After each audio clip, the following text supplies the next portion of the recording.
तो आज भी ठाकुर जी अपने भक्तों का स्मरण करते हैं।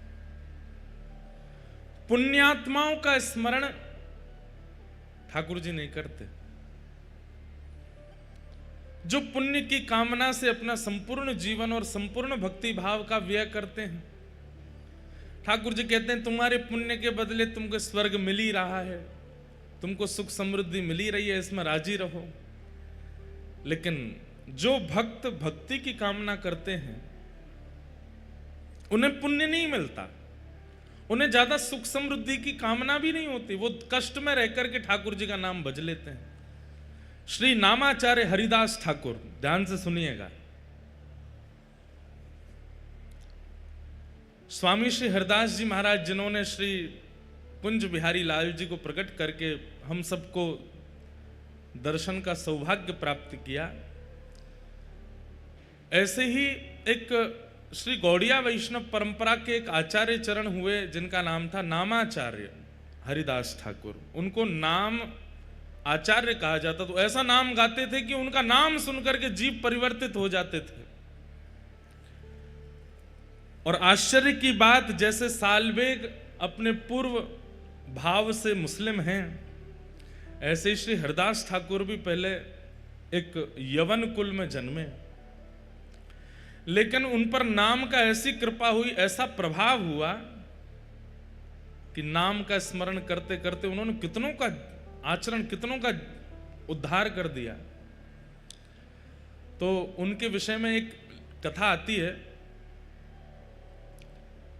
कि एक मुस्लिम यवन राजा को पता चला कि हमारे कुल बिरादरी का ये बालक है और ये उनकी भाषा में हम लोगों को काफिर कह देते हैं, जब जिसका अर्थ अच्छा नहीं होता।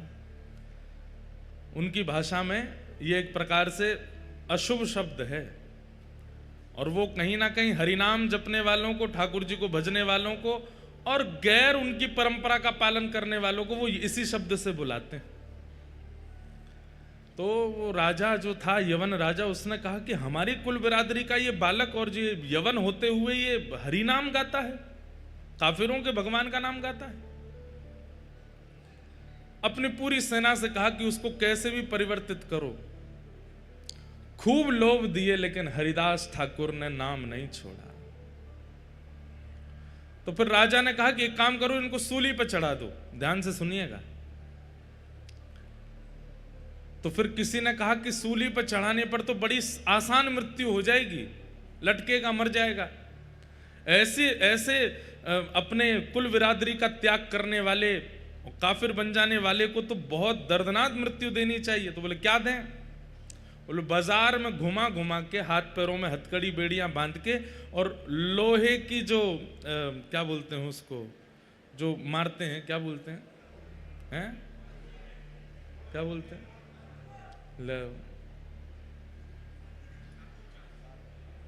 क्या बोलते हैं उसको, हैं? कौड़े। हाँ, कौड़े मारो। हमारे महाराज जी, पंडित जी कह रहे हैं कुर्रा। अद्भुत है, आप पाठ कर लो, जो करें हंटर मारे। तो कौड़े मारने की आज्ञा दियो। कौड़े भी कैसे? जो कौड़े की जो रस्सी होती उसमें इतनी बड़ी बड़ी कीलें और लगी थी। बोले भरे बाजार में सबको दिखाते हुए, ताकि दहशत बन जाए कि आज के बाद हरिनाम गाने वाला कोई भी दिख गया तो उसकी यही गति की जाएगी। ले जाओ उसको, भरे हाथों में हथकड़ियां, पैरों में बेड़ियां बांध दी, ले गए हरिदास ठाकुर को। और ले जाकर के जब कौड़े मारने लगे, कौड़े मारते हैं, हरिदास ठाकुर कहते हैं चाहे जो कर लो, हरि नाम नहीं छोड़ूंगा, मैं प्रभु नाम नहीं छोड़ूंगा। और जितनी तेज मारते हैं उतनी तेज मुख से हरि नाम निकलता है। मारने वालों के पांव पूछते हैं। बोले तू पूछता क्यों, हम तुझे मार रहे हैं? बोले क्योंकि इससे पहले मैंने बहुत प्रयास किया कि मैं खूब ऊंचे स्वर में हरि नाम गाऊं, पर इतना ऊंचा स्वर मेरा पहले कभी नहीं निकला जितना ऊंचा स्वर कौड़े पड़ने से निकल रहा है। और मारो और मारो, मेरा स्वर ऐसा निकले कि मेरा ये गले का जो स्वर है ये फट जाए हरिनाम गाते गाते। सब देखते रहे, घबरा गए, अपने बच्चों को ले लेकर के घरों में भाग गए। बच्चे घबरा करके मां से पूछ रहे हैं ये क्यों पिट रहे हैं? बोले क्योंकि इन्होंने काफिरों के भगवान का नाम गाया है। लेकिन कुछ लोगों के चित्त में विश्वास प्रकट हो रहा है, इतनी पीड़ा के बाद भी हरिदास ठाकुर नाम नहीं छोड़ रहे। कहते हैं भगवान के सुदर्शन जी को इतना क्रोध आया कि जैसे आकाश में एक सूर्य है उसी समय दूसरा सूर्य प्रकट हो गया, और वो दूसरे सूर्य नहीं है, साक्षात सुदर्शन जी महाराज प्रकट हो गए। और जैसे ही वेग से आक्रमण करने लगे उन यवनों के ऊपर, हरिदास ठाकुर हाथ जोड़ करके प्रार्थना करने लगे, हे सुदर्शन जी महाराज इन्हें मत मारो, मैं आपके हाथ जोड़ता हूं, मैं आपके पांव पड़ता हूं, इन्हें मत मारो। सुदर्शन जी बोले ये इतनी पीड़ा दे रहे हैं, हरि भक्त को, हरिनाम गाने वाले को तुम्हारा क्या अपराध है? तुमने इनका धन नहीं चुराया, तुमने इनका कुछ नहीं लिया, तुम केवल हरिनाम अपनी कुटिया में बैठ करके, और ये इतनी पीड़ा दे रहे हैं तुम्हें। सुदर्शन जी महाराज बोले इनको जला करके भस्म कर दूंगा, दूर दूर तक दिखाई नहीं देगा कोई भी यवन।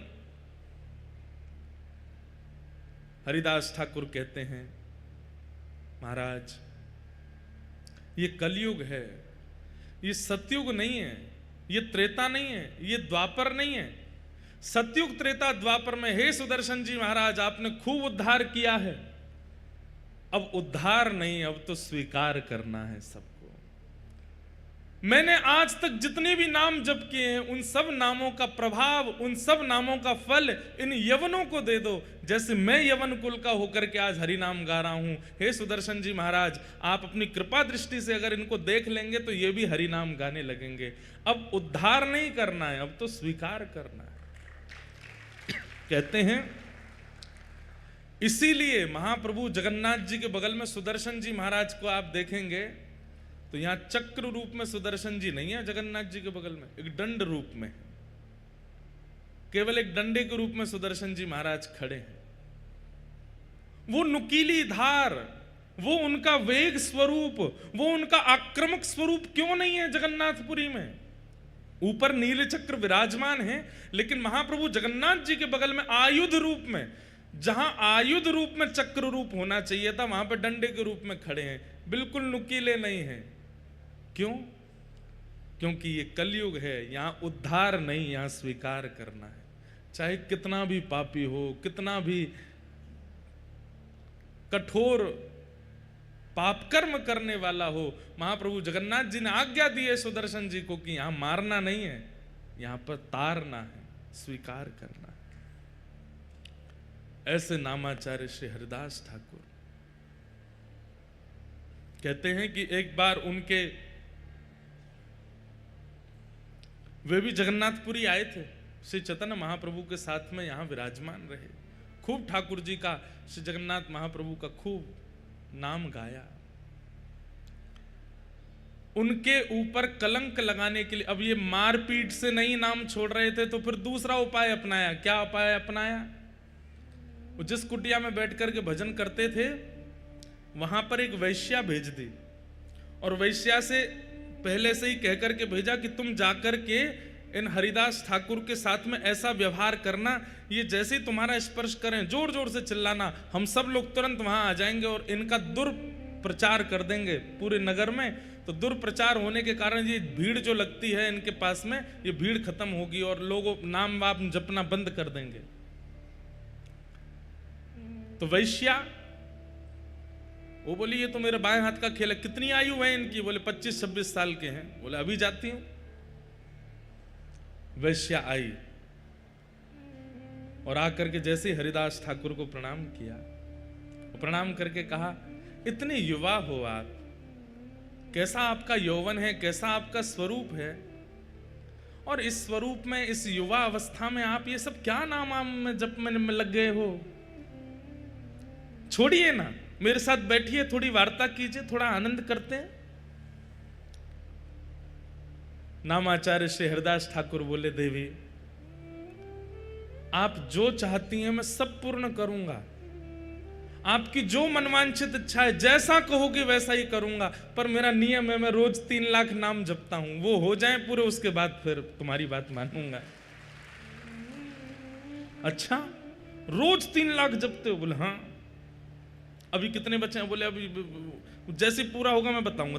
अच्छा तुम कहाँ जाओगे? बैठी रहो यहीं पे। उसको भी बैठा लिया और नाम जप में लग गए, हरे कृष्ण कृष्ण कृष्ण हरे हरे, हरे राम राम राम हरे हरे। पूरी शाम निकल गई, पूरी रात निकल गई, आधी रात हो गई। वो वैश्या बैठी बैठी झोंके ले रही थी। हरिदास ठाकुर बोले, देवी अभी तो मेरा नाम बहुत रह गया, तुम जाओ थोड़ा आराम कर लो, कल आ जाना। वैश्या बोली, हाँ मैं जाती हूँ, मुझे तो नींद आ रही है। चली गई। वो यवन जो थे सब बाहर मिले, क्या हुआ, हम इतनी देर से प्रतीक्षा कर रहे हैं, तुमने आवाज नहीं लगाई। अभी पहला दिन है, थोड़ा परिचय हुआ है, उसने कल फिर बुलाया है मुझे, कल होगा, कल मैं आवाज करूंगी, सब आक्रमण कर देना। वैश्य अगले दिन फिर आ गए। जैसे ही आकर के बैठी, हरिदास ठाकुर नाम जप कर रहे थे, तुरंत आकर के बैठी, अरे अब छोड़िए ना, क्या भजन कर रहे हैं। देवी कल के 3 लाख तो सुबह पूरे हो गए, आज के 3 लाख अभी चल रहे हैं, पहले ये पूरे हो जाएं, इसके बाद मैं तुम्हारी बात सुनूंगा ना। सब लोग इधर देखो, इधर देखो, यहां देखो, हम यहां क्यों बैठे हैं, वो सब व्यवस्था चल रही है, इधर देखो आप लोग, इतनी बढ़िया लीला चल रही है, आप इधर उधर देखने लगते हैं। एक हरिदास ठाकुर हैं, वैश्या सामने बैठी है, वो नाम नहीं छोड़ रहे, यहाँ झूला आ गया, आप उधर देखने लगते हो, अपने ही व्यवहार पर ताली भी बजा रहे हो।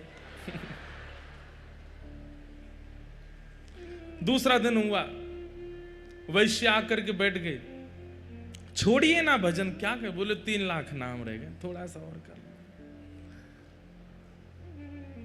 हरिदास ठाकुर पता है क्या करते हैं, उसको तो बोल देते हैं कि मेरे 3 लाख नाम रह गए, तू बैठ, और नेत्र बंद करके ठाकुर जी से प्रार्थना करते हैं, मेरे प्रत्येक नाम का फल ये वैश्या का मन परिवर्तित हो जाए, इसके मन में जो भाव, जो व्यवहार, जो विचार हैं, ये आपकी हो जाए नाथ। ये जितना प्रयास मुझे रिझाने में कर रही है, उतना प्रयास आपको रिझाने में करने लगे, हे नाथ मेरे नाम का पूरा फल इसको मिल जाए। पहले 3 लाख नाम उसके सामने कर लिए, दूसरे दिन के 3 लाख नाम, 6 लाख नाम तो उसने बैठे बैठे सुन लिए। तीसरे दिन फिर बुलाया, बोले कि आज भी बहुत जप हो गया, कल तो निश्चित तुम जो कहोगी वही होगा, कल आ जाना। बंधुओं, मैं एक बात कहता हूं कि कई बार ऐसा होता है कि आध्यात्मिक ऊर्जा जिसकी अति होती है ना, भक्ति रूप में, उस व्यक्ति की उपस्थिति मात्र आपके हृदय को परिवर्तित कर देती है। 6 लाख नाम सुनने के बाद में उस वैश्या की स्थिति ये हो गई कि उसे अपने पूर्व के किए हुए जो पाप नहीं लगते थे, वो पाप लगने लगे। एक बात बहुत ध्यान से सुनिएगा, गुरु आश्रय, वैष्णव आश्रय, या फिर किसी भी प्रवचनकर्ता के प्रवचन सुनने के बाद में अपने पूर्व के किए हुए दुर्गुण अनुभव होने लग जाएं कि हमने वो गलत किया था, ये 10 साल पहले हमसे अपराध हुआ था, या ये 6 साल पहले जो हमने ये किया ये ठीक नहीं था, अपने भाइयों से या अपने परिवार के लोगों से या किसी के साथ, मित्र के साथ, इनके साथ जो हमने व्यवहार किया ये उचित नहीं था। ये मन में भावना प्रकट होने लग जाए तो समझ जाना जिसको आपने प्रणाम किया है उसने आपको कृपा भर के देखा है, तभी आपके दुर्गुण दिख रहे हैं आपको। नहीं तो कई बार लोग अनेक संतों को प्रणाम करते हैं लेकिन फिर भी वैसे के वैसे ढीठ ही रहते हैं, बदलते नहीं। क्यों? इसमें 2 कारण हो सकते हैं, या तो उस आचार्य चरण ने कृपा भर के देखा नहीं, या फिर उसके पाप इतने प्रगाढ़ हो चुके हैं कि वो आचार्य चरणों की दृष्टि से भी धूमिल हो नहीं रहे। हमें ऐसा लगता है कि आचार्य तो कृपा भर के ही देखते हैं, लेकिन उस व्यक्ति की ही इच्छा नहीं होती कि मैं अपने पाप नष्ट करूं। किसी भी महापुरुष को प्रणाम करेंगे और उस प्रणाम के बाद यदि अपने एक अवगुण का भी चिंतन नहीं होता तो आपने प्रणाम नहीं किया है, केवल आडंबर किया है। वो वैश्या 2 दिन से 6 लाख नाम सुन रही है, और आज स्थिति ये हुई कि जैसे ही वो रात्रि में बैठी अपने घर जाकर के सोने लगी, उसको नींद नहीं आती है, और अपने द्वारा किए गए सारे पापाचार उसको दिखाई देने लगे। ये तन मुझे उपभोग करवाने के लिए मिला, इस तन को मैंने कितना उच्छिष्ट बना दिया, केवल लोक रंजन के लिए इसका श्रृंगार किया, लोक रंजन के लिए खा पिला करके इसको बड़ा किया। अरे इस तन से यदि हरिनाम किया होता, कहां वो श्री हरिदास ठाकुर 2 दिन से मैं रोज प्रयास करती हूं कि वो कैसे भी मुझ पर आकृष्ट हो जाएं, लेकिन ऐसा क्या है उस हरिनाम में कि उसको छोड़ते नहीं है। वो आज तीसरे दिन आकर्षण करने के लिए नहीं गई है, आज तीसरे दिन वो ये देखने गई है ऐसा क्या है हरि नाम में जो मेरे सौंदर्य भी फीका लग रहा है हरिदास ठाकुर को। तीसरे दिन फिर पहुंच गए। हरिदास ठाकुर, अरे देवी आप आ गए?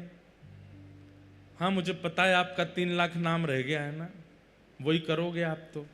हाँ देवी, और एक और बात, वो क्या, मैं महीने में 1 करोड़ नाम जपता हूं। तो वैश्या बोली 3 लाख के अनुसार तो 90 लाख ही होने चाहिए आपके नाम, ये 1 करोड़ कैसे हो जाते हैं? बोले क्योंकि महीने के विश्राम दिनों में 3 लाख में मैं कुछ बढ़ोतरी करता हूं, थोड़े जोड़ जोड़ के करता हूं, ताकि महीने के विश्राम तक 1 करोड़ पूरे हो जाएं। जैसे एक व्यापारी व्यक्ति हर महीने के अंत में कितना प्रॉफिट हुआ गिनाई करता है, ऐसे ही हम नाम निष्ठ जो होते हैं ना, महीने के अंत में पूरे महीने का नाम इकट्ठा देखते हैं कितना जपा। 1 करोड़ अगर नहीं होता तो फिर 2-3 दिन अंतिम दिन के जो होते हैं उसमें हमें ज्यादा मेहनत करनी पड़ती है ताकि 1 करोड़ हो जाए। ये सब बातें वो बैठ करके सुन रही है, कह रही है ऐसा क्या है इस नाम में। हरिदास ठाकुर बोले अच्छा बैठो तुम भी करो।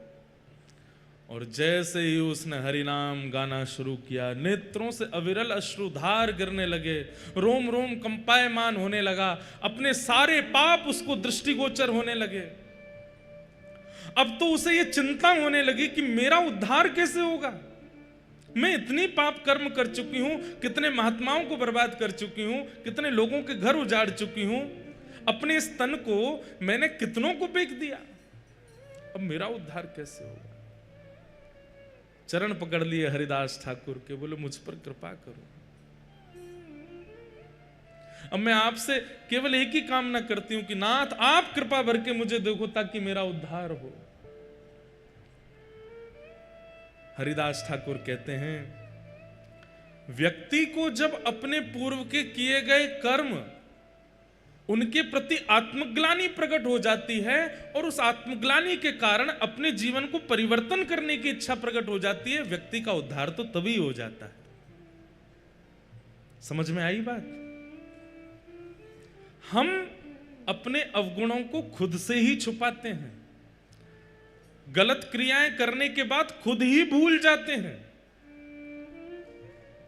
लेकिन जिस दिन हमें अपने कृत्य का अनुभव होता है और अनुभव करके हम स्वयं ही चिंतन करते हैं कि ये गलत था, वास्तव में मानिए कि उसी दिन ठाकुर जी की कृपा हुई है कि आपके मन में चिंता प्रकट हुई कि ये गलत था, इसका सुधार करना पड़ेगा। चरणों में गिर गई, बोले मुझ पर कृपा करो। हरिदास ठाकुर बोले देवी अब जो मेरी निष्ठा है वो तुम धारण करो, मैं अब कहीं और जाकर के भजन करूंगा। इस कुटिया में मैंने लाखों करोड़ों नाम जप किए हैं, अब तुम इस कुटिया में रहो और यहां रह करके नाम जप करो। हरिदास ठाकुर वो कुटिया, अपने भजन की कुटिया उस वैश्या को दे दी और वहां बैठ करके वो वैश्या ऐसा नाम करने लगी, ऐसा नाम करने लगी, जिस वैश्या का मुख देख करके संत जन मुंह फेर लेते थे और सोचते थे कहीं हमारे पाप नष्ट नहीं हो जाए। आज उसी वैश्या के भक्त बनने पर उनकी कुटिया के बाहर संतों की भीड़ लगती है। क्यों? बोले वो दिन में एक बार बाहर निकल के आती है और जब वो बाहर आती है उसका रूप देखते ही हमें साक्षात जगन्नाथ जी का अनुभव होने लग जाता है। बंधुओं, रूप सुंदर वो नहीं जिसकी सुंदरता देख करके लगे ये कितना सुंदर है, बल्कि रूप सुंदर वो कि जिसकी सुंदरता देख करके नेत्रबंद हो जाए और मन में भाव आए कि ये इतना सुंदर है तो वृंदावन चंद कितने सुंदर होंगे। किसी का स्वर सुनकर के ये ना लगे कितना अच्छा गाता है, उसकी वाणी सुनकर के मन में भाव आने लगे कि ये इतना सुंदर गाता है तो श्री मदन मोहन कितना सुंदर गाते होंगे। किसी का श्रृंगार नृत्य देख करके लगे कितना बढ़िया नृत्य कर रहे हैं, लेकिन उस समय मन में ये भाव आवे कि जब रास क्रीड़ा में श्री ठाकुर जी त्रिभंग लली बन करके आते होंगे, जिनके नृत्य पर सूर्य चंद्रमा भी वारे वारे जाते हैं, उनका नृत्य कितना सुंदर होगा। ऐसी स्थिति बनी। आज वही वैश्या जिसकी सुंदरता काम प्रकट करती थी, आज उसकी सुंदरता भक्ति प्रकट कर रही है। ये भजन का प्रभाव है, ये नाम का प्रभाव है।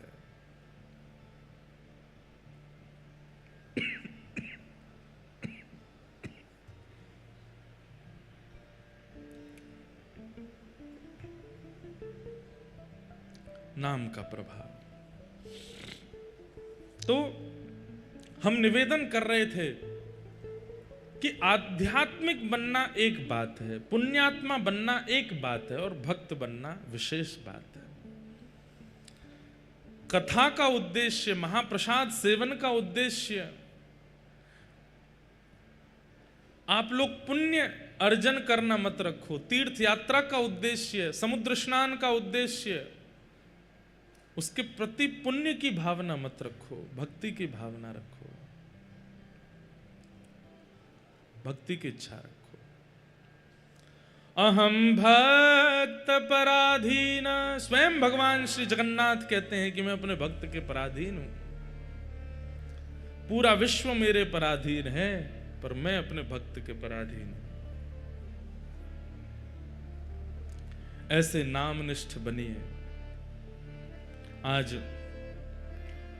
सुबह प्रभात फेरी का क्रम हुआ, कल से ही क्रम चल रहे हैं। कल संध्या में महाप्रभु जगन्नाथ जी को व्यासपीठ और श्रोताओं की ओर से ध्वजा जी का भाव प्रस्तुत किया। कितना आनंद आया। महाप्रभु जगन्नाथ जी ध्वजा धारण करते हैं। आपको पता है ध्वजा पे सूर्य चंद्र बने हैं महाप्रभु जी के। हमारे जीयर स्वामी मठ वाले पूज्य महाराज जी से एक बार हमने पूछी कि महाराज जी ध्वजा क्यों है और ध्वजा में सूर्य चंद्र क्यों है? तो महाराज जी ने बहुत सुंदर उत्तर दिया कि सूर्य चंद्र भगवान के नेत्र हैं, तो ध्वजा में सूर्य चंद्र विराजमान होकर के ठाकुर जी पूरी तरफ अपनी दृष्टि घुमाते रहते हैं, देखते रहते हैं। कोई कष्ट में तो नहीं, कोई दुखी तो नहीं, कोई पीड़ित तो नहीं। तो श्री ध्वजा जी क्या है? ध्वजा जी में जो सूर्य चंद्र है भगवान के नेत्र हैं, और ठाकुर जी पूरे श्री क्षेत्र को ध्वजा जी से देखते रहते हैं। एक प्रकार से सीसीटीवी कैमरा लग रहा। आप कैमरे की निगरानी में हो, कुछ भी करने से पहले सोच लेना। अच्छा, महाप्रभु जगन्नाथ जी की ध्वजा ऐसी है कि आप श्री क्षेत्र किसी कोने में चले जाओ, वो बात अलग है कि गली मोहल्ला में बिल्डिंग इतनी ऊंची है, लेकिन कहीं भी छत पर खड़े हो जाओ आपको ध्वजा जी दिख जाएंगे। इसका मतलब क्या है? आपको ध्वजा जी नहीं दिख रही है, महाप्रभु जगन्नाथ जी को आप दिख रहे हो। वो सब जगह देखते रहते हैं। तो ध्वजा जी का एक भाव। दूसरा भाव निर्भयता। ध्वजा जब रोहण होती है, जब फहराती है, तो जहां तक वो दिख रही हैं, इसका मतलब वहां तक महाप्रभु जगन्नाथ जी का क्षेत्र है, वहां तक जगन्नाथ जी की छत्र छाया है। उतने क्षेत्र में किसी को भयभीत होने की आवश्यकता नहीं है, महाप्रभु जगन्नाथ जी हैं। अगर कोई कष्ट भी आ जाए, आप तीर्थ में हैं, कोई कष्ट आ जाए, आप तुरंत देखिए ध्वजा किधर है, और ध्वजा को देख करके जैसे ही आप प्रणाम करेंगे, हमारी बात को विश्वास मानिएगा, एक क्षण बाद में होगा, कष्ट निवृत्त पहले होगा। ध्वजा जी की ये महिमा है। वो ठाकुर जी का हस्त कमल है, छत्र छाया है। ठाकुर जी दूर दूर तक अपने ध्वजा के द्वारा अपना हस्त कमल, अपनी छाया बना करके रखते हैं। कल हमें बता रहे थे, बोले पहले तो महाराज जी इतनी बड़ी ध्वजा थी कि जो ध्वजा जी का अंतिम छोड़ है वो समुद्र का स्पर्श करते थे, इतनी बड़ी ध्वजा जी। लेकिन फिर कालांतर में यहाँ पर तूफान बहुत आते हैं, आंधी तूफान बहुत आते हैं, फिर क्षतिग्रस्त होने का भाव हो जाता है, फिर नील चक्र पर बहुत भार आ जाता है। और उस काल में भीड़ बहुत कम होती थी, ज्यादा लोग होते नहीं थे। ऐसा कहते हैं कि राजा रानी ध्वजा जी स्पर्श करके समुद्र में गोते लगाते थे, इतनी ऊंची, इतनी लंबी ध्वजा। मैंने कहा बढ़िया है, ध्वजा छोटी हो गई। आज के लोग तो ध्वजा ही पकड़ के भीतर समुद्र में जाते आज तो भीड़ भी इतनी है, तो इसलिए अब फिर ध्वजा जी अब छोटी हैं, अब 14 हाथ की ध्वजा जी। लेकिन हमारे पूज्य जीएस स्वामी मठ वाले महाराज जी ने एक बड़ी विनोद की बात बताई, बड़े आनंद की बात। बोले लाला सूर्य तो विराजमान है, लेकिन चंद्रमा क्यों विराजमान है? मैंने क्यों विराजमान है? बोले सूर्य तो प्रकाश के प्रतीक हैं, तो ध्वजा में सूर्य का होना मतलब प्रकाश का प्रतीक है, लेकिन चंद्रमा क्यों है? आपने कहा आप बताओ। बोले चंद्रमा इसलिए है क्योंकि श्री चंद्रमा जी जगन्नाथ महाप्रभु के साले साहब हैं। कौन है? और महालक्ष्मी मैया बार बार नाराज हो जाती हैं जगन्नाथ जी से। तो जब जब लक्ष्मी जी क्रोध करती हैं, किसी बात पर नाराज हो जाती हैं, सुनाती हुई जब आती हैं श्री मंदिर में, तो बलभद्र सुभद्रा जी तो कोने हो जाते हैं, बोले आप ही निपटो दोनों। तब ठाकुर जी धीमे धीमे ऐसे ऊपर देखते हैं, तो लक्ष्मी जी कहती हैं मैं यहां सामने खड़ी हूं, आप ऊपर क्यों देख रहे हैं? बोले आप भी देखो ऊपर। तब लक्ष्मी जी ऊपर देखती हैं तो कहती हैं अरे हमारे भैया इन्होंने सिर पे बैठा रखे हैं, हमारे साले साहब इन्होंने सिर पे बैठा, हमारे भाई साहब इन्होंने सिर पे बैठा रखे हैं। तो कहते हैं महाराज जी बता रहे, बोले कि जगन्नाथ जी ने अपने साले साहब सिर पे बैठा रख के पत्नी को ये बताते हैं, देखो तुम हम पर इतना क्रोध कर रही हो, हम देखो तुम्हारे भैया को सिर पे बैठाए हैं। तो लक्ष्मी जी जब ऊपर देखती हैं तो फिर शांत हो जाती हैं, जितना उनका क्रोध होता है वो सब शांत हो। अच्छा कोई बात नहीं, अब की बार कर दिया, आगे से नहीं करना। तो जगन्नाथ जी कहते हैं हाँ आगे से ध्यान रखेंगे। ऊपर से साले साहब मुस्कुरा जाते हुए, जीजा जी आपने हमको इसीलिए बैठाया है कि हमारी बहन का कोप कम हो सके। बोले हाँ इसीलिए बैठाए हो, इस बैठे रहो ऊपर ही। तो इसलिए चंद्रमा विराजमान है कि लक्ष्मी जी को क्रोध आवे तो ठाकुर जी ऊपर देखने लगते हैं और कहते हैं देखो तुम्हारे रिश्तेदार बैठे हमारे सिर पे, है कोई हमारे जैसा प्रेमी जो अपने साले को सिर पे बैठा ले? तो लक्ष्मी जी क्रोध कम कर देती हैं, इसलिए महाप्रभु जी अपने ध्वजा में चंद्रमा धारण करते हैं। ध्वजा धारण कराने के कई भाव हैं। कल बड़े प्रेम से हम आप सब लोगों ने महाप्रभु जगन्नाथ जी को ध्वजा धारण कराई, महाप्रभु जी बड़े प्रसन्न। आज जब सुबह प्रभात फेरी हो रही थी तो जैसे ही सामने से आपने देखा महाप्रभु, हम उसी मार्ग से आए थे यात्रा में, तो मैं आज कह ही रहा था, चिंता हो रही थी, हम जो बाइक चला रहे उनसे बोले मैं नहीं आज ध्वजा जी लहरा नहीं रही। लेकिन जब हम लोग यात्रा में कीर्तन करते हुए तब भी ध्वजा जी नहीं लहरा रही थी, लेकिन जैसे ही हम सब लोग सन्मुख पहुंचे महाप्रभु जी के, तुरंत तभी ध्वजा जी लहराने लगी। मानो महाप्रभु जी प्रतीक्षा कर रहे थे कि जिनने ध्वजा अर्पित करी है वे सब जब आ जाएंगे तभी लहराएंगे, और सबको देख के मानो प्रसन्नता व्यक्त कर रहे थे।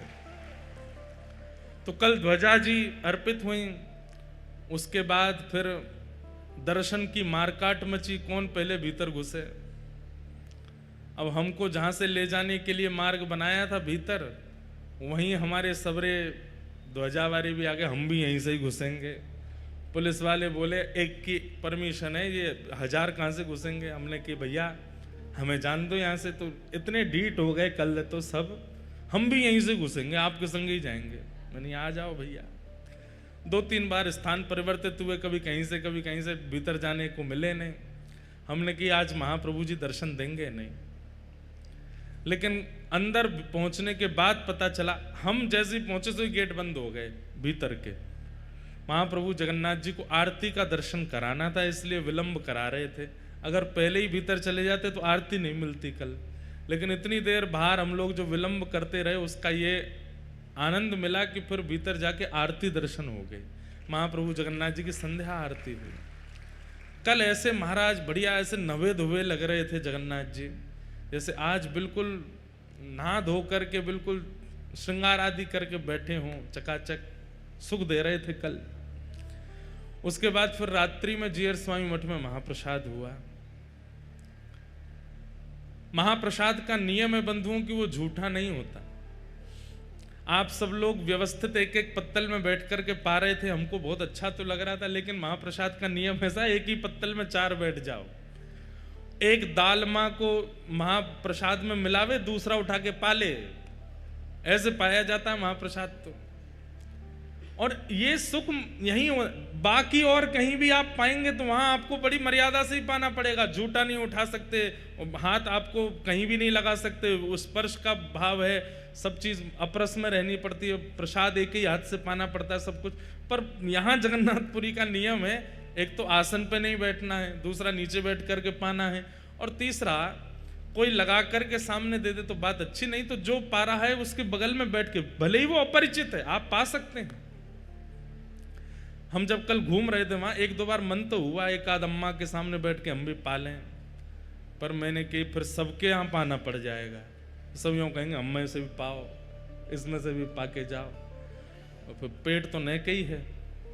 लेकिन फिर जब हम लोग प्रसाद पाने बैठे सब संग में बैठ गए, किसी की दालमा उठा लें, किसी का भात उठा लें, किसी की खाजा उठा लें, ये महाप्रसाद ऐसे ही पाते हैं। महाप्रसाद कभी अशुद्ध नहीं होता, महाप्रसाद कभी झूठा नहीं होता, इसीलिए वो महाप्रसाद है। एकमात्र जगन्नाथपुरी का ऐसा प्रसाद है जो ठाकुर जी के सन्मुख से लेकर के भक्तजनों के पेट तक पवित्र ही रहता है।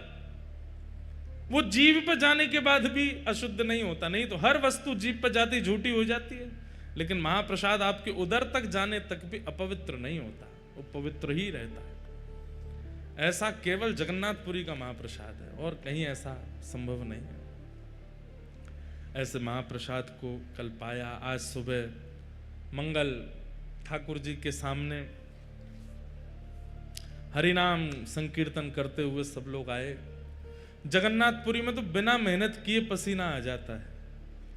महाप्रभु जगन्नाथ जी ने ऐसा मौसम यहाँ प्रकट कर रखा है कि कोई व्यक्ति कुछ ना करे, केवल बैठ जाए, चलने लग जाए तो ही उसके सबरे रोमकूप जो हैं खुल जाते हैं, एक एक रोम से।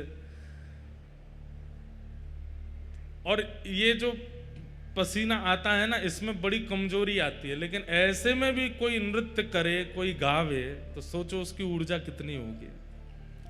हमारे दिव्यदास भैया तो फिर भी इतना लंबा चौड़ा गाते हुए आए, नृत्य कर रहे थे।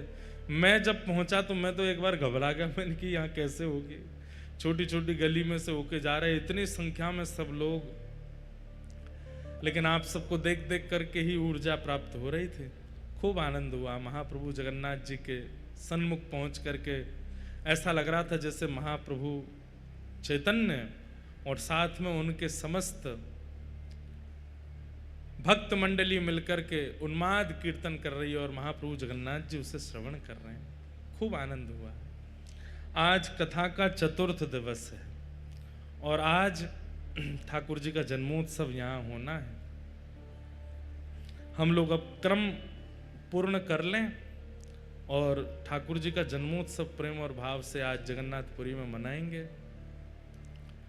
संध्या में कोई विशेष क्रम आज भी नहीं है, क्योंकि सुबह नगर कीर्तन हुआ, अब कथा है, फिर कथा में उत्सव भी है, उत्सव में भी थोड़ा विलंब होगा। तो आप सब लोग बस महाप्रभु जगन्नाथ जी का दर्शन मात्र कर लीजिएगा। कल कुछ ना कुछ क्रम बनाएंगे, कहीं ना कहीं चलेंगे कथा के बाद में और फिर वहां दर्शन का क्रम रहेगा। एक और सूचना दे दें, आज 20 तारीख है, कल 21 तारीख है, कल श्राद्ध पक्ष का अंतिम दिन है।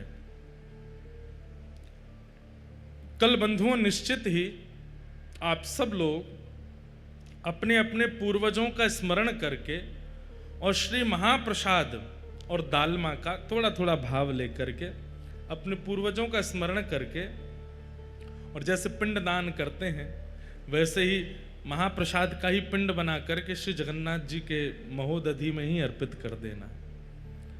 अपने पितरों का स्मरण करके कल श्री महोदधि स्नान कर लीजिएगा और कल श्री महोदधि सागर में ही पिंड अर्पित कर देना, ब्राह्मणों को दक्षिणा प्रदान कर देना।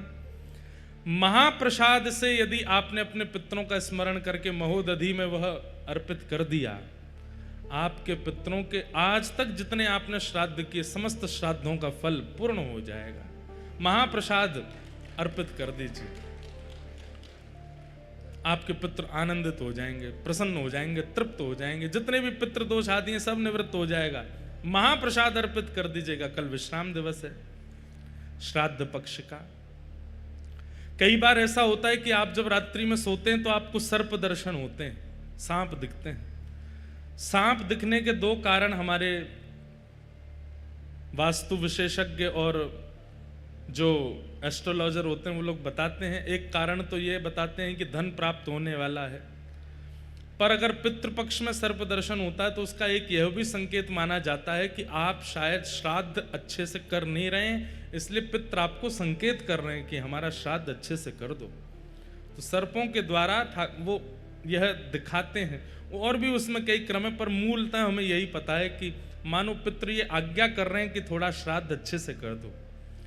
तो उसके लिए अब तक तो जो हो गया सो, कल विश्राम है, तो कल महाप्रसाद को ही लेकर के आप महोदधि समुद्र नारायण भगवान में अर्पित कर देना और यहीं स्नान करके अपने पितरों को प्रणाम कर लीजिएगा। निश्चित ही महाप्रसाद का एक कण जीवितों को कल्याण कर देता है, तो जो मृतक हैं उन पर तो उद्धार कर ही देगा, सबका मंगलमय होगा। फिर परसों नवरात्रि प्रारंभ हो रही हैं।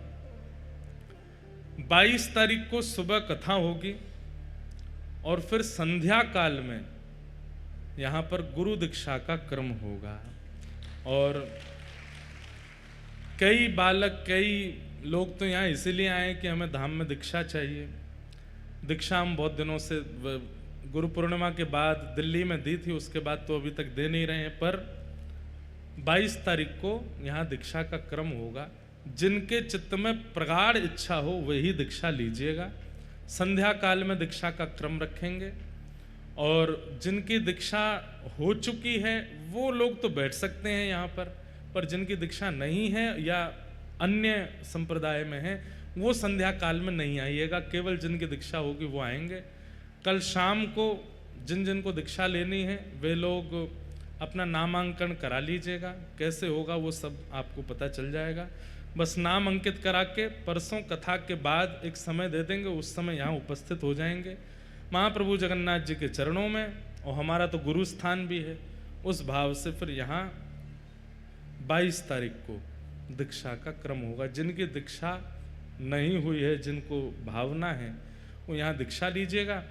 और दीक्षा में 5 संस्कार होते हैं, तप्त, पुण्ड्र, नाम, मंत्र, और जो 5वां संस्कार होगा वो होता है याग।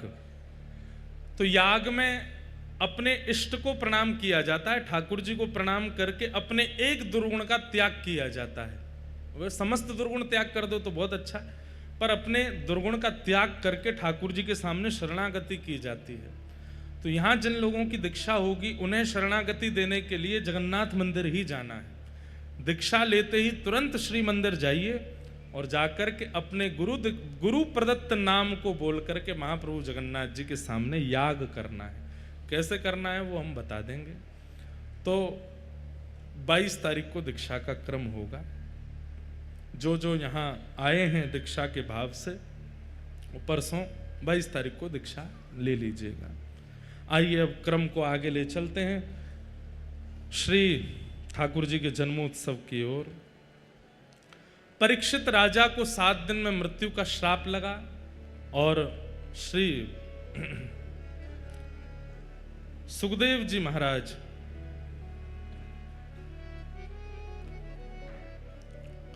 श्री सुकाचार्य जी महाराज परीक्षित को ज्ञान उपदेश, भागवत उपदेश श्रवण कराने के लिए उपस्थित हुए।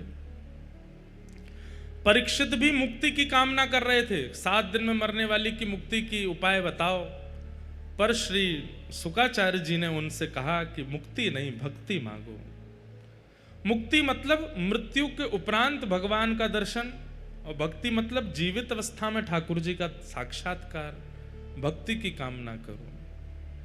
और भक्ति की कामना करते हुए उन्होंने प्रणाम किया और श्री सुकाचार्य जी भागवत श्रवण कराने लगे।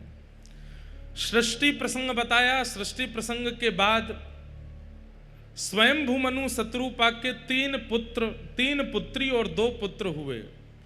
आकुति, देवभूति, प्रसूति, और 2 पुत्र हुए प्रियव्रत, उत्तानपाद। यहां पर श्री देवभूति माता का विवाह कर्दम ऋषि के साथ में हुआ और उनके यहां भगवान कपिल बन करके प्रकट हुए। कपिल भगवान ने देवभूति माता को ज्ञान उपदेश किया। उसी ज्ञान उपदेश को सांख्य शास्त्र कहते हैं, दर्शन शास्त्र कहते हैं। अद्भुत प्रसंग है देवभूति कपिल संवाद। इस बार हमारी गुजरात में एक जगह कथा है जिसका नाम है ऊंझा। वहीं अहमदाबाद के और नाथद द्वार के बीच में है ऊंझा। वहीं पास में ही बिंदु सरोवर है। ये बिंदु सरोवर भगवान के ही अश्रु बिंदुओं से निर्मित हुआ। कब निर्मित हुआ? तथा सचा हम परिवोडुकाम समान शीलाम ग्रह मेदधेनुम। जब कर्दम ऋषि ने भगवान से प्रार्थना की कि हे नाथ, आपसे भी ज्यादा, मुझसे भी ज्यादा आपसे प्रेम करने वाली एक गृहिणी से मेरा विवाह हो जाए, इस बात को सुनकर के ठाकुर जी के अश्रुबिंद प्रकट हुए वही बिंदु सरोवर में परिवर्तित हो गए थे। वही बिंदु सरोवर और वही स्थान जहां पर कपिल भगवान ने देवभूति माता को ज्ञानोपदेश किया, वहीं के पास में एक स्थान है ऊंझा। वहां कथा है। वहां पर कपिलोपाख्यान पर विशेष चर्चा हम लोग करेंगे। देवभूति माता ने कपिल भगवान से ज्ञान उपदेश प्राप्त करने के बाद में सरस्वती नाम की नदी बनकर के वे बहने लगी और श्री कपिल भगवान गंगा सागर में आकर के विराजमान हो गए। बोलो गंगा सागर तीर्थ की जय। हमने अनेक बार कपिल देवभूति संवाद खूब विस्तार से श्रवण कराया है, परंतु आज क्रम बहुत है और ठाकुर जी का जन्मोत्सव करना है, इसलिए केवल क्रम स्पर्श करते हुए चल रहे हैं। देवभूति माता पर कृपा करके भगवान कपिल गंगा सागर विराजमान हो गए। आगे आकुति प्रसूति के वंश का वर्णन किया, तभी उत्तानपाद राजा का वंश आया। श्री उत्तानपाद राजा के यहां पर ही भगवान के परम भागवत श्री ध्रुव जी का प्रादुर्भाव हुआ। ध्रुव जी महाराज ने पिता की गोद में बैठने की इच्छा प्रकट की। छोटी मां के द्वारा फटकारने पर श्री ध्रुव जी महाराज वन में चले गए और वन में जाकर के भगवान की 5 महीने तक तपश्चर्या की। 5 महीने के बाद भगवान हरि गरुण पर विराजमान होकर के प्रकट हुए और श्री ठाकुर जी ने ध्रुव जी को दर्शन प्रदान किया। ध्रुव जी महाराज ने भगवान का मंगल में दर्शन किया और दर्शन करते हुए जो प्रार्थना कर रहे हैं, बस उस प्रार्थना का श्लोक हम लोग श्रवण कर लेते हैं। ध्रुव जी क्या कह रहे हैं ठाकुर जी से कि हे नाथ, योऽन्तः प्रविश्य मम वाचमिमां प्रसुप्तां संजीवयत्यखिल शक्तिधर स्वधाम्ना अन्यांसहस्तचरण श्रवण त्वगादीन् प्राणान्नमो भगवते पुरुषाय तुभ्यम्। ध्रुव जी महाराज अपनी स्तुति में एक बात कहते हैं, व्यक्ति को अपनी प्रत्येक इंद्रिय से भगवत आराधन करना चाहिए। बहुत ध्यान से सुनो। कई लोगों की रुचि केवल दर्शन में होती है, कथा श्रवण में नहीं होती। उन लोगों को जगन्नाथ जी दर्शन करा दो, बद्रीनाथ दर्शन करा दो, वो आपसे कह भी देंगे कभी कहीं तीर्थ जाओ दर्शन के लिए, हमको जरूर बताना। लेकिन आप उनसे कह दोगे कि भाई हम कथा करा रहे हैं, कथा नहीं सुन पाएंगे भैया। कभी कहीं तीर्थ जाओ, धाम में जाओ तो हमको ले चलना। दर्शन हमसे चाहे जितने करा लो, घुमा फिरा चाहे जितना लो, लेकिन कथा बैठ के सुनने के लिए मत कहो। मतलब वो नेत्रों से तो भक्ति करते हैं पर कानों से भक्ति नहीं करते। कई लोगों की दर्शन भक्ति प्रगाढ़ होती है और कई लोगों की नाम भक्ति प्रगाढ़ होती है। बहुत ध्यान से सुनिएगा। नाम भक्ति कैसे? कीर्तन में खूब गवा लो, कीर्तन में खूब नचवा लो, कीर्तन में खूब उन्माद संकीर्तन करा लो, लेकिन कथा सुनने की मत कहो, प्रसाद पाने की मत कहो। क्यों? प्रसाद में स्वाद नहीं आता, महाप्रसाद बढ़िया नहीं लगता, हम तो होटल पर जाके पाएंगे। मतलब एक भक्ति भाव में तो निपुण है पर दूसरे भक्ति भाव में कहीं ना कहीं लेश होता है। ऐसे भक्त को यह मानना चाहिए कि वो ठाकुर जी के द्वारा स्वीकारित नहीं है। अरे जो प्रस्तुत कर दिया जाए हर चीज में अव्वल रहे, मतलब कथा सुनवा लो, सुनने में भी निपुण हैं, तीर्थ यात्रा करवा लो, तीर्थ यात्रा में भी निपुण हैं, परिक्रमा करवा लो, परिक्रमा में भी निपुण हैं, ठाकुर जी का श्रृंगार करवा लो, श्रृंगार में भी निपुण हैं, ठाकुर जी का नाम गुणगान करवा लो, वो उसमें भी निपुण हैं। भगवान की किसी भी भक्ति में अपने आप को कम ना समझे, हर स्थिति में प्रगाढ़ रहे। ध्रुव जी महाराज कहते हैं ये भक्त का धर्म होता है। भक्ति के जितने प्रकार हैं वो सब प्रकार उसको आने चाहिए, एक प्रकार में भी वो निपुण ना रहे, अनिपुण ना रहे। अब आप लोग विचार करो, किस भक्ति भाव में आप निपुण नहीं हो, और उसी पर प्रयास करो कि अब यही करना है, इसी में ही मुझे प्रवीण होना है। जैसे अपने प्रियतम को रिझाने के लिए प्रियतमा प्रियतम को प्रिय लगने वाली हर भावना को धारण कर लेती है, ऐसे ही भक्तों को ठाकुर जी को प्राप्त होने वाले हर साधन को स्वीकार करना चाहिए। नाम आश्रित भी रहे, कथा आश्रित भी रहे, दर्शनाश्रित भी रहे, महाप्रसाद आश्रित भी रहे, परिक्रमा आश्रित भी रहे, तीर्थ यात्रा आश्रित भी रहे, हर क्रिया को करने में निपुण है। किसी में भी कहते हैं ना कि कई लोग संसार में ऑलराउंडर होते हैं, उनसे खाना बनवा लो, उनसे गाना गवा लो, उनसे गाड़ी चलवा लो, उनसे कपड़े पहनवा लो, उनसे ये काम करवा लो। ऐसे ही ऑलराउंडर भक्ति में हो, कुछ करवा लो, सब में निपुण है। ठाकुर जी के संबंध की कोई भी क्रिया करने में अनिपुणता नहीं है। आज ही विचार कीजिए, ऐसी कौन सी भक्ति क्रिया है जिस क्रिया को आप अच्छे से नहीं कर पाते हैं, और उस क्रिया में आज से ही ध्यान लगाना शुरू कीजिए कि ये मुझे अच्छे से करना है। सब लोग इधर देखो, इधर देखो, हम क्या कह रहे हैं वो सुनो, ये तो चलता रहेगा। अपनी एक निष्ठा, भैया आप ये भीतर वाले जो गार्ड साहब इनसे कहो हल्ला नहीं करें, जो वार्ता करनी है बाहर जाके करें, सबको बैठने दें, जहां जगह मिल जाए बैठन दो अब तो सबन को। बस आप लोग ध्यान रखना कि श्री जगन्नाथ महाप्रभु चितचोर हैं, लेकिन कई बार कथाओं में अपने गणों को चैन चोर बना के भेज देते हैं, तो बस उसका ध्यान रखिएगा कि कहीं किसी के आभूषण आदि नहीं चुर जाएं। बाकी तो प्रेम से आप सब लोग जहां जगह मिले बैठ के कथा सुनो। आज नंदोत्सव है, इसलिए बीच में ये व्यवस्था है। कल रविवार है, कल और भी लोग होंगे, तो कल इसको और व्यवस्थित कर देंगे ताकि सबको बैठ के सुनने को मिले।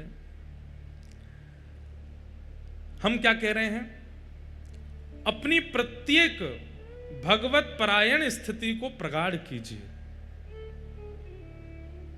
कई लोग हैं वो स्वरूप बहुत अच्छा बनाते हैं, तिलक बहुत अच्छा लगाते हैं, तिलक अच्छा लगाएंगे, ये बढ़िया, शिखा बढ़िया सजा के रखेंगे, केश आदि बढ़िया बना करके रखेंगे, कपड़े उपड़े बिल्कुल ऐसे पहन के, महाराज देखते ही लगता है कि शंकराचार्य जी के बाद यही हैं। इनको देख करके, उनकी चाल आदि देख करके यूं लगता आहा कितना भक्त आ रहा है। यहाँ पर रुद्राक्ष पहन करके घूमेंगे, पैरों में भी बढ़िया कुछ पहन लेते हैं, बहुत बढ़िया श्रृंगार करके घूमते हैं। अब आप श्रृंगार में तो निपुण हो, आप देखने में तो लग रहे हो कि ठाकुर जी के भक्तों पर, भीतर बिल्कुल भक्ति नहीं है। आपको कार्य करना चाहिए। भैया ठाकुर जी के हम हैं, ये केवल संसार को नहीं दिखाओ, ठाकुर जी को भी दिखाओ कि तुम उनके हो। आजकल प्रभाव बांटने में हम लोग इतने निपुण रहते हैं, सबको दिखना चाहिए कि मैं भक्त हूं। सबको तो दिख गया, जगन्नाथ जी कह रहे हैं मोह तो पता ही नहीं चली कि तू मेरा भक्त है। कभी तेने भजन नहीं कियो, कभी तेने मेरे दर्शन नहीं किए, कभी तेने महाप्रसाद नहीं पायो, और ये पूरी दुनिया ऐसे ही गा रही है कि तू मेरा भक्त है। महाप्रभु जगन्नाथ जी भी कहते, अच्छा किसकी चर्चा हो रही है बाहर? बोले फलाने की चर्चा हो रही। अच्छा वो भक्त है मेरा? दाऊदा तक के हम्बे लाला चर्चा तो यही है। अरे भैया बाहर ते भक्त दिख रहा है, भीतर ते तो कभी मुख स्मरण कियो ने। जिन भेषा मारो सावरो रीझे, जिन भेषा मारो सावरो रीझे। अब वैसे तो मीराबाई की पंक्ति है, यहां भेष में सब आ रहा है, कर्म भी आ रहा है। जिन कर्मों से मेरे सांवरे रीझ हैं, जिन क्रियाओं से मेरे सांवरे रीझ हैं, जिन व्यवहार से मेरे सांवरे रीझ हैं, सब कुछ आ जाता है भेष के अंदर। इसमें लोक रंजन की भावना नहीं होनी चाहिए। मेरे ठाकुर जी रीझ हैं। श्री बलराम दास जी जगन्नाथ महाप्रभु के परम भक्त हुए। उनको सेवा मिली थी कि जगन्नाथ जी के सामने बैठ के पद गाते थे और जगन्नाथ जी बड़े प्रसन्न होकर के बलराम दास जी को सुनते थे। लेकिन एक दिन उन्होंने देखा कि घुंघरुओं की आवाज आ रही है, वो पद गा रहे हैं, घुंघरू बज रहे हैं। जैसे ही उन्होंने पीछे मुड़ करके देखा तो एक परम सुंदरी उनके उस राग पर नृत्य कर रही थी। बलराम दास जी बोले, कितना अच्छा नाच रही है। अब बलराम दास जी का मन क्या हो गया, अभी तक तो गाते थे कि जगन्नाथ जी रीझ हैं, अब किस लिए गाने लगे, ये रीझे ताकि बढ़िया नाचे और बढ़िया नृत्य करे और बढ़िया। अब तो अगले दिन दोनों की मिली भगत हो गई, बलराम दास जी बैठ करके गाते और वो नृत्य करने आती। तीसरे दिन तो दोनों में चर्चा शुरू हो गई। बलराम दास जी कहते, कल तुम पीले वस्त्र पहन के आना, कल मैं चंदन का भाव गाऊंगा और तुम उस पर नृत्य करना, परसों तुम ये पहन के आना। अब जगन्नाथ जी तो किनारे हो गए। बलराम दास जी का मुख्य उद्देश्य क्या हो गया, मंदिर का आश्रय लेते हैं, जगन्नाथ जी की सन्निधि लेते हैं, पर गाते किसके लिए, कन्या के लिए। जगन्नाथ जी बोले, अच्छा आज तक तो हमको रिझाते थे, अब इनको रिझाने के लिए गा रहे हो। बंधुओं, ये बात मुझ पे भी लागू होती है और अपनी वाणी की सेवा करने वाले हर उस व्यक्ति पर लागू होती है जिसकी वाणी सुनकर के हजारों असंख्य लोग भगवत शरणागति लेते हैं। आपकी वाणी का प्रयोग किसी जन के रंजन के लिए नहीं होना चाहिए। ये मुझसे रीझें, वो मुझसे रीझें, वो मुझसे रीझें, नहीं। मैं ऐसी बात कहूं कि मेरी बात सुन के इन सबके चित्त से जगन्नाथ जी रीझें, इन सबके चित्त का भाव ऐसा बने। नहीं तो जो बलराम दास जी के साथ हुआ वो मेरे साथ भी होगा। अब मेरे मन में भाव आ जाए, एक व्यक्ति विशेष के लिए मैं कथा कहने लग जाऊं कि ये रीझना चाहिए, ये रीझेगा तो ये भी कथा कराएगा, ये कथा कराएगा तो इतनी दक्षिणा देगा, उसी समय कथा का भाव नष्ट हो जाएगा, एक व्यक्ति भी परिवर्तित नहीं हो पाएगा। इसलिए कोई प्रशंसा वाली बात नहीं। हमको कोई बोलता है ना, आज कथा में ये आने वाले हैं, आज कथा में ये विशिष्ट व्यक्ति आएंगे, आज कथा में मुख्यमंत्री जी आने वाले हैं, तो हम कह देते हैं कथा के विश्राम में आ जाएंगे। क्यों? क्योंकि मध्य में आए और सन्मुख बैठे, कहीं मेरे मन में भाव आ गया कि इनको ये बात समझ में आनी चाहिए, तो कथा उनके लिए हो जाएगी, वो नहीं होना चाहिए। विश्राम में आ जाए। लोक रंजन नहीं, जन रंजन नहीं, हरि रंजन होना चाहिए। ठाकुर जी रीझे, अरे भैया 5 लोग आपके कथा सुनकर के आनंदित हो गए, रीझ गए।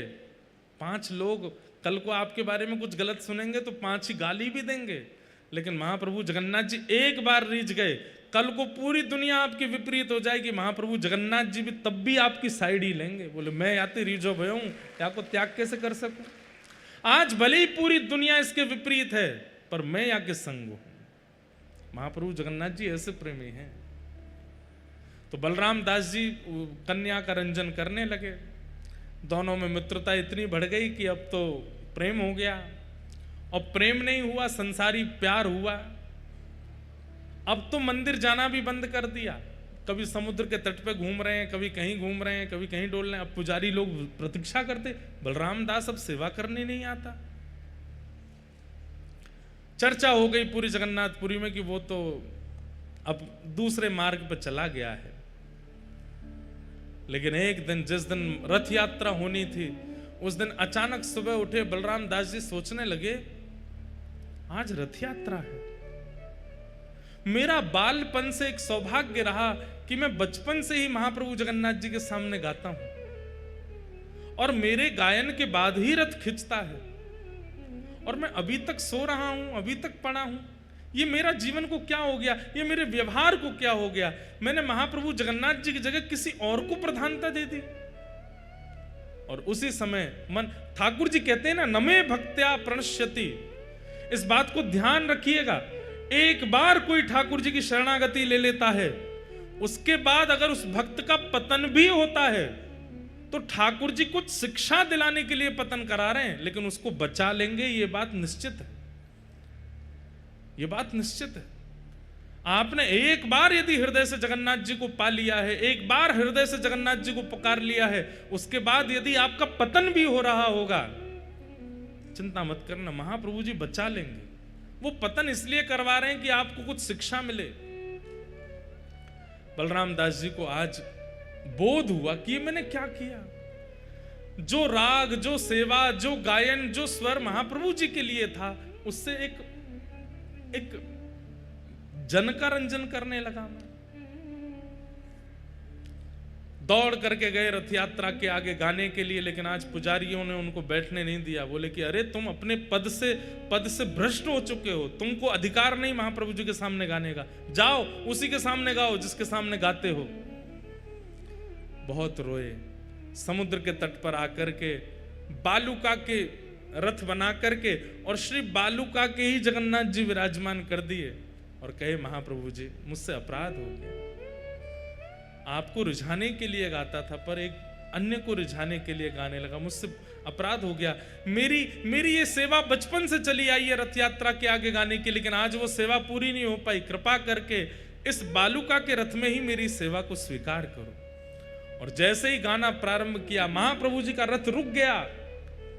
सबने आके प्रणाम किया, बोले जय जय, लाखों लोग रथ खींच रहे हैं, आप आगे क्यों नहीं बढ़ते। महाप्रभु जी कहने लगे क्योंकि मेरी रथ यात्रा तो आज समुद्र के तट पर बलराम दास कर रहा है, मेरा रथ वहां चल रहा है, आज मेरी रथ की सेवा वहां हो रही है। वहां से बलराम दास को लेकर के आओ, जब वो मेरे सन्मुख आके बैठेगा तब मेरा रथ आगे बढ़ेगा। बलराम दास जी को लेकर के आए और महाप्रभु जी का रथ बढ़ा। कोई भी भावना, कोई भी भाव, कोई भी हृदय के वस्तु, उसमें एक ही भाव हो। जिन भेषा मारो सावरो रीझे, जिन भेषा मारो सावरो रीझे, जिन भेषा मेरो गिरधर रीझे, जिन भेषा मेरो गिरधर रीझे, जिन भेषा श्री जगन्नाथ जू रीझे, जिन भेषा जगन्नाथ जू रीझे, जिन भेषा जगन्नाथ जू रीझे, जिन भेषा जगन्नाथ जू रीझे, मैं सोही भेष धरूंगी हो, मैं तो सोही भेष धरूंगी हो, मैं तो सोही भेष धरूंगी हो, मैं तो सोही भेष धरूंगी। अरे हाँ मैं बैरागन होंगी होंगी, मैं बैरागन आहा होंगी, मैं बैरागन होंगी, मैं बैरागन ओ बाला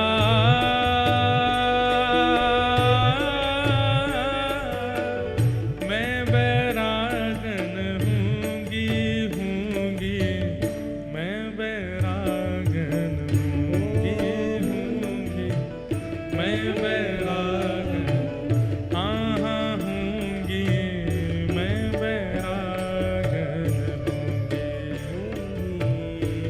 श्री जगन्नाथ महाप्रभु की